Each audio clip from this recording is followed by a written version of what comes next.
그런 것이 있는 거죠. 근데 정반대예요. 일본의 경우에는. 그냥 종전 기념이라고 하거든요.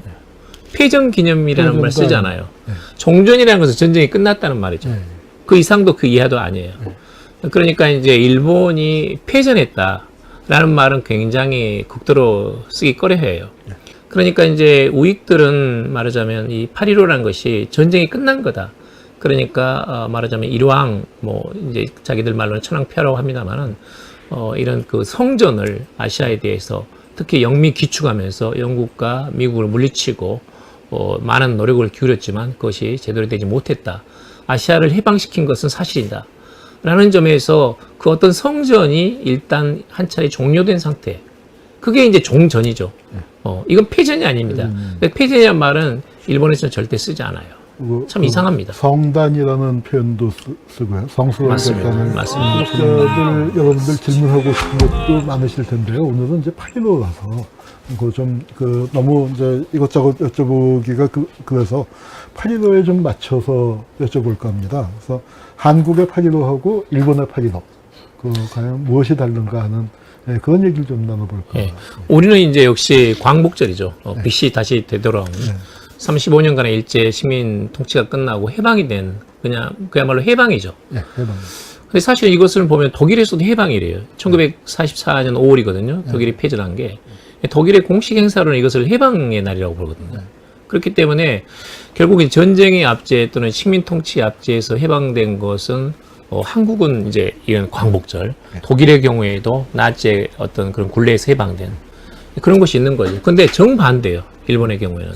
그냥 종전 기념이라고 하거든요. 패전 기념이라는 말 쓰지 않아요. 종전이라는 것은 전쟁이 끝났다는 말이죠. 그 이상도 그 이하도 아니에요. 그러니까 이제 일본이 패전했다라는 말은 굉장히 극도로 쓰기 꺼려해요.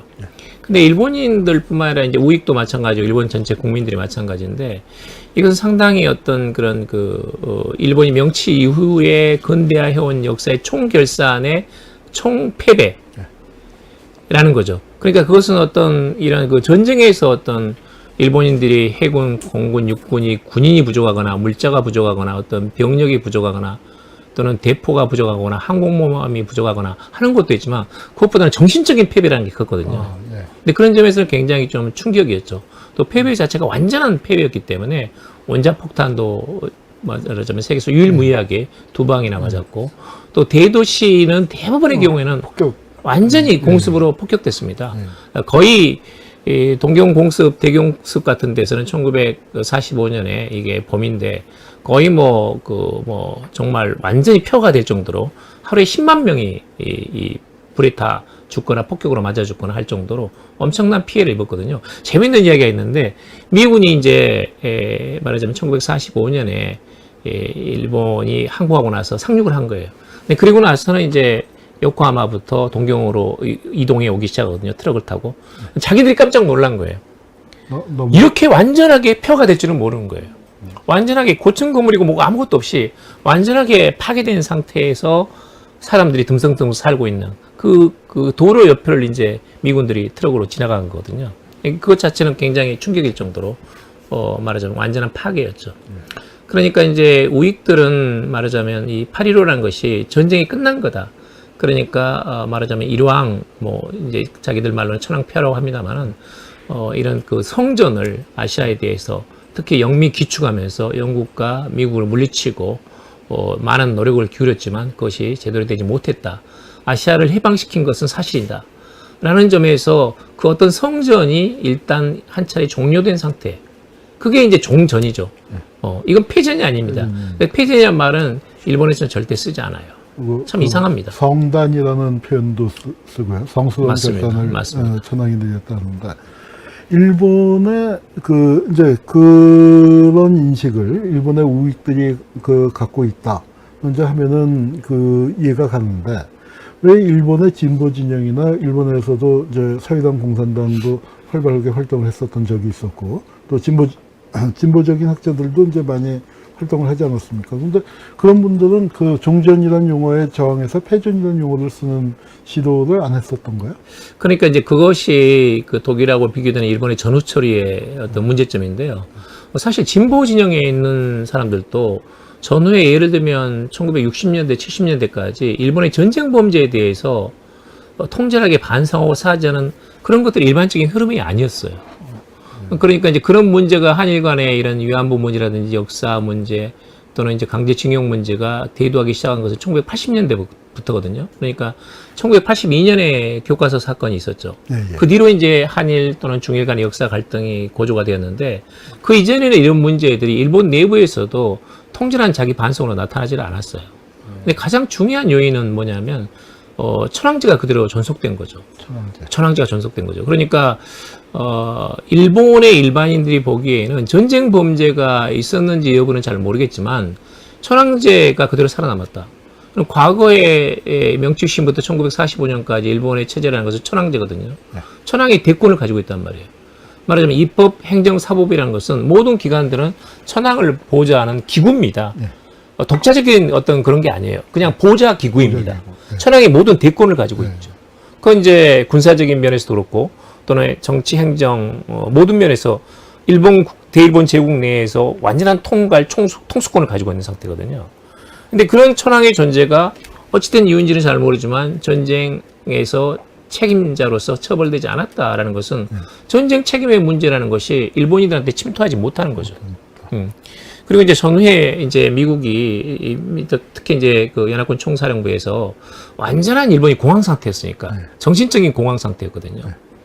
말하자면 아까도 말씀드렸지만 어떤 이런 그 물질적인 패배가 아니라 정신적인 패배에서 나온 허탈감 그런 것들이 완전히 지배한 상태였어요. 그리고 이제 좌익 우익을 할 것 없이 매일처럼 데모하고 시위하고 그 다음에 또 그 불황아들이 그냥 3만 5천 명이 넘었습니다. 동경 시내에서만 완전한 폐허된 상태에서. 더구나 이제 그게 안정적으로 예를 들면 참 그게 어처구니가 없는데 일본인들이 깨끗하다. 뭐 사무라이 정신, 관료제, 뭐 이런 이야기를 하는데 다 거짓말입니다. 그야말로 그 부정부패가 이루 말할 수 없어요. 그러니까 미군 물자들 다 빼돌려가지고 착복하고 그걸 전부 다 뭐 지방원, 뭐 국회의원, 그 다음에 무슨 공무원들 할 것 없이 다 그 짓거리를 하는 겁니다. 어떤 정도냐면 1년의 국가 예산보다 더 많은 그런 암시장 규모에서 그게 전부 다 공무원들 부정부패로 이어진 거예요. 그러니까 일본 국민들이 군국주의자들에게 완전히 속았다. 그리고 믿을 존재라는 건 아무것도 없다. 그리고 정신적인 공황 상태에서 완전한 폐허였거든요. 그러니까 미군들이 보기에는 이것을 이대로 방치하다가는 일본이라는 나라를 다시 부활시키기가 어렵다.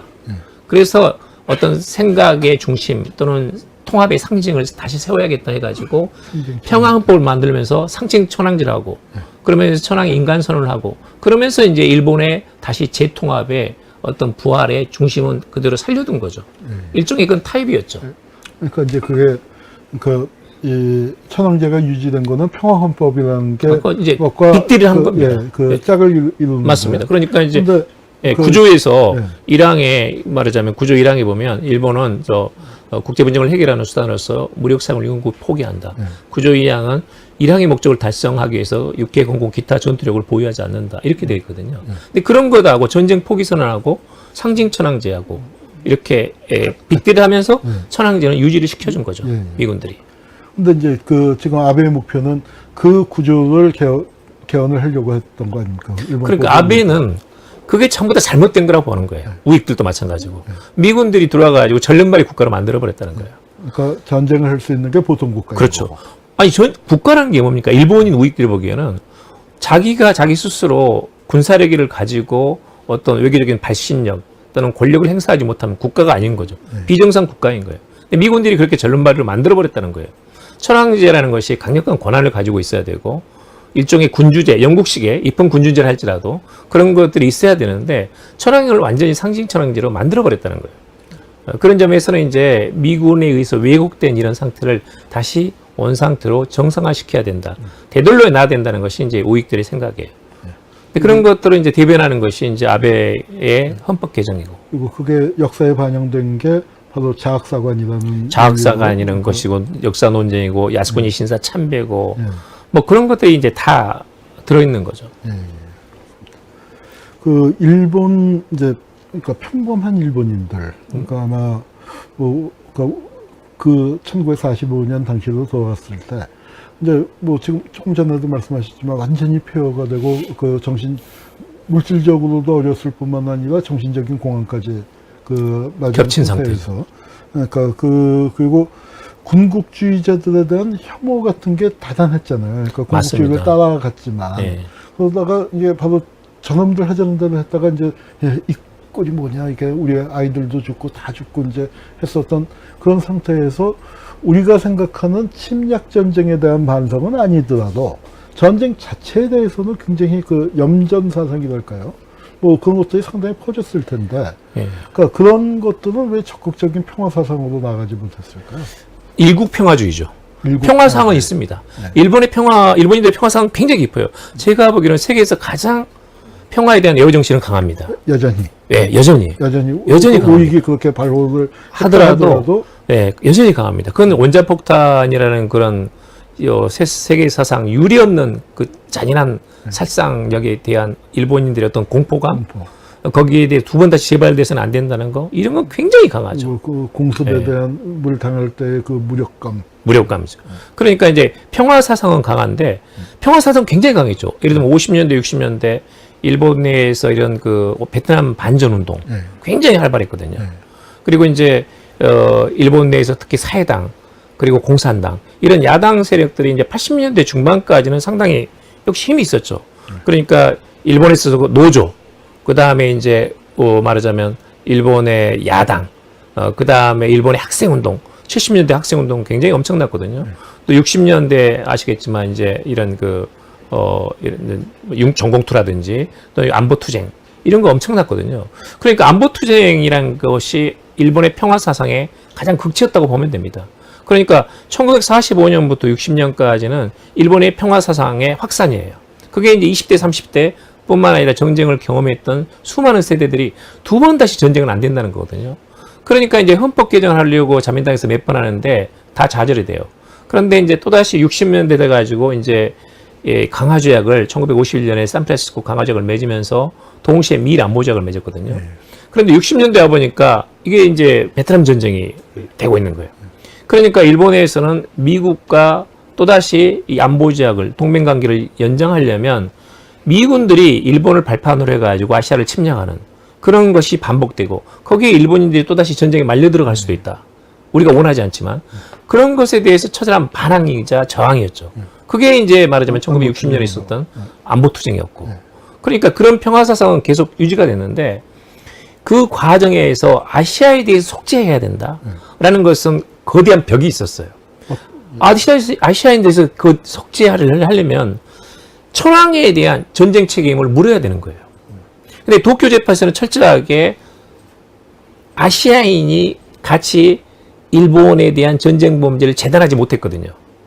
그러니까 도쿄 재판이라는 것은 유럽인들의 재판입니다. 미국이, 그렇죠. 그건 재판관들이 많이 있지만 아시아인들은 거의 없었고 전혀 영향력이 없었어요. 한 명 있지 않습니까? 아베가 좋아하는 인도 출신의 판사. 그것도 미국에 대한 원폭격 투하에 대한 비판을 굉장히 많이 했던 사람이거든요. 그러니까 아베가 좋아하는 스타일이에요, 말하자면. 그러니까 서양인들에 의한 일본 점령과 미군에 의한 일본 개혁, 거기에는 탈아시아화가 돼버린 거예요. 그러니까 거기에는 아시아에 대한 전쟁 범죄 같은 것도 묻혀져 버리고 또 천황제 유지하면서 천황에 대한 전쟁 범죄에 대한 단죄 같은 것도 실종이 됐고, 근데 그 과정에서 진보 지식인들은 평화를 이야기할 수 있지만 아시아에 대한 전쟁 책임을 이야기하게 되면 바로 그 뒤에 있는 천황제에 대한 더 나아가서는 폐지, 천황제의 폐지가 할 수도 있고 그 앞단계라도 천황에 대한 전쟁 범죄의 주범으로서의 어떤 책임을 물을 수밖에 없는 구조가 되어 있는 거예요. 근데 거기까지는 나갈 수가 없습니다. 그것까지는 못 나가게 미군들이 틀을 만들어버린 거예요. 그러니까 이것은 아시아에 대한 전쟁에 대한 통제나 사죄와 반성 같은 것이 60년대까지 전혀 없습니다. 일본에 있는 것은 일국평화주의예요.